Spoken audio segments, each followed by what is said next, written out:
you are Ember, and you will be their downfall.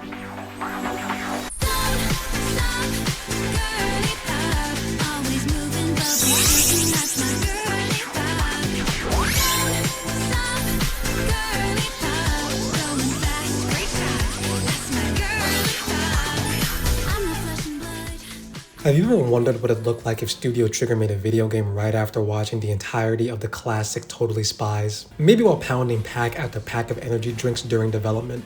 Because that's what it felt like playing the Don't Stop Girlypop demo. The game is a movement-focused first-person shooter that bombards your ears with electrifying drum and bass music, your eyes with pink hearts and a Y2K aesthetic, and your hands with a sweaty workout as you zip around arena levels mowing down aliens obsessed with shareholder value.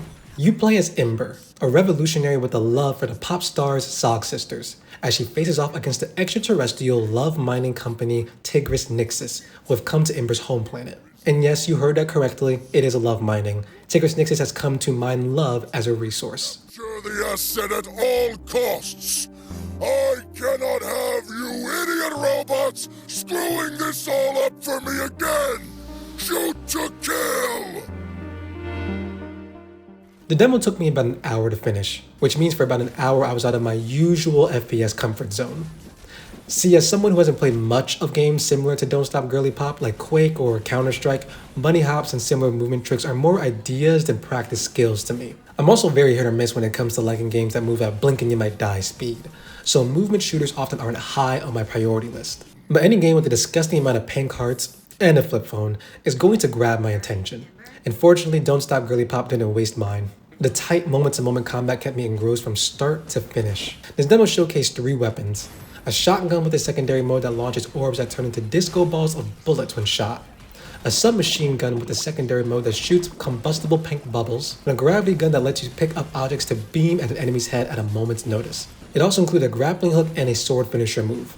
This all comes together to make Ember feel like a sparkling killing machine who won't be caught without their MP3 player and their favorite Zog Sisters song. It felt awesome to drown an enemy in pink bubbles, blow it up, swap in the shotgun to dispatch its approaching buddies, then finish any stun foes with a sword slice while the most 2000-ass song bumped in the background. I also appreciate the time taken to ensure players understand the tricks Don't Stop Girlypop gives them. The big one is wave hopping, done by pressing Control to pound the ground, then space as you rise back into the air, and finally shift to dash forward and build speed. The ability is more than a handy tool.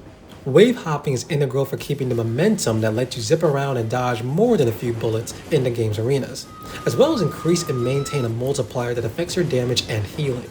Now, if the amount of times I got hit by the train Ember races when the game introduces wave hopping is any indication, the finger movements needed didn't come to me very naturally. And if I'm being honest, I didn't look much more graceful even as the demo ended.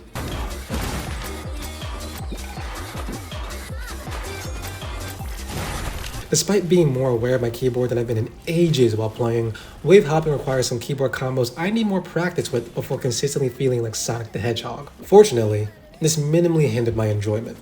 While it's clear anyone who can quickly get a grasp of wave hopping will have a smoother experience, I didn't need to be a master for clearing the normal difficulty levels in the demo. The game almost seems aware that some players will have difficulty with wave hopping, lowering the barrier to entry where it can while still emphasizing that ability as core to the experience that it's trying to emulate. I don't know when I'll find out how this learning curve translates over a long period of time since Don't Stop Girlypop currently doesn't have a set release date. But given how sweet I felt after an hour of solid tracks, cute visuals, and satisfying arena combat, I'm ready for another workout that lets me practice wave hopping until I'm less aware of my keyboard again.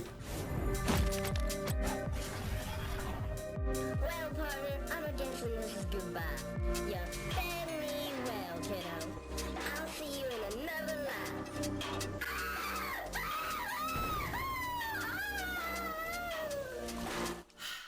So long, Tommy. And that's it for my thoughts on today's demo. Now, if you really like the demo that I showed off, or if you were particularly fond of my words here, you could have gotten both much earlier. See, the video of this video is almost verbatim the article that I published to my website, Exalclaw.com, a week ago. Starting with Don't Stop Girlypop, I'm planning on trying to get a video out on the demos that I'm playing and posting on my site at least a week after. That way people can have some gameplay footage of the demos that I'm talking about, as well as have an audio version of my articles when they want to just listen to it rather than just read. But I do suggest practicing your eyeballs and actually doing some reading, because a lot of the stuff that that is currently going on my site will likely not be making it to YouTube. That includes my commentary stuff, including the recent one that I did about Celeste and how it helped me with my Spanish learning. Other things like news, including the recent EA acquisition, where for the piece that I put on my website, I talked to a few moderators of Reddit communities that are Sims focused, so I could get a general vibe of how people are reacting to the news. Spoiler alert, they're not reacting well. And last but not least, and possibly my favorite, interviews. I've done a couple of interviews for my website over the past year. One of my favorites being the one that I did with the voice actress behind Miss Wambui from one of my favorite games this year, Promise Mascot Agency, the voice actress Reina, and her very interesting story about what it was like attending voice acting school in Japan. And my most recent one with the adult game developer and adult game critic Big,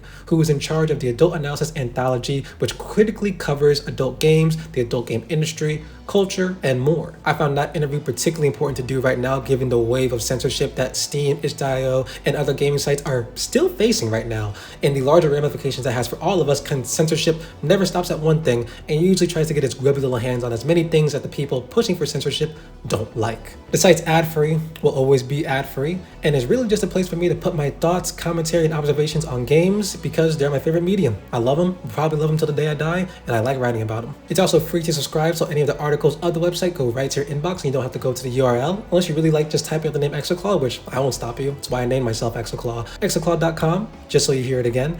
And if you ever feel really generous and you want to support this work, I also have a Ko-Fi where you can make one-time donations or monthly donations. That's it for me today. Again, thank you for your time, and please take care of yourself and your loved ones. Until next time, ciao.